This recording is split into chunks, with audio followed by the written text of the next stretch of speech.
Hi friends, అందరికీ నమస్కారము. మనం ఫాస్టింగ్ ఉన్న రోజు ఇలాంటి ఫుడ్ తింటే చాలా హెల్దీ కాబట్టి నేను సంకష్టహర చతుర్థి పూజ చేశాను. ఆ రోజు ఫాస్టింగ్ ఉన్న కాబట్టి ఈవినింగ్ పూజ అయిపోయేదాకా ఇలా ఫుడ్ తీసుకున్నాను.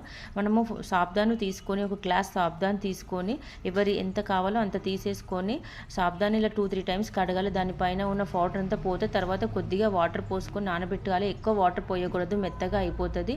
ఇలా 4-5 అవర్స్ నానబెట్టుకోవాలి. ఒక ప్యాన్ తీసుకొని పల్లీలు బాగా వేయించుకొని పక్కన పెట్టుకోవాలి. తర్వాత దానికోసం కావాల్సిన ఆలును కట్ చేసుకోవాలి. ఎక్కువ ఆలు వేస్తే చాలా బాగుంటుంది.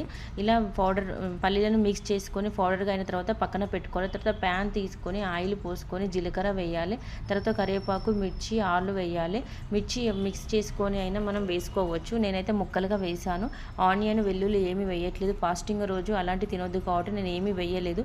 ఇలా మూత పెట్టేసుకున్న తర్వాత కొద్దిగా మెత్తగా అవుతుంది. అప్పుడు మనం పట్టిన పల్లీల పౌడరు, సాబ్దాను వేసి, సాల్ట్, కారము, మిరియాల పొడి వేసి, ధనియాల పొడి వేసుకొని బాగా కలుపుకోవాలి. కొంచెం ఆయిల్ వేసి బాగా కలుపుకోవాలి. ఎంత కలుపుకుంటే అంత బాగుంటుంది. మనం ఫాస్టింగ్ ఉన్న రోజు ఇలాంటి ఫుడ్ తింటే హెల్తీగా, శరీరానికి బాగుంటుంది.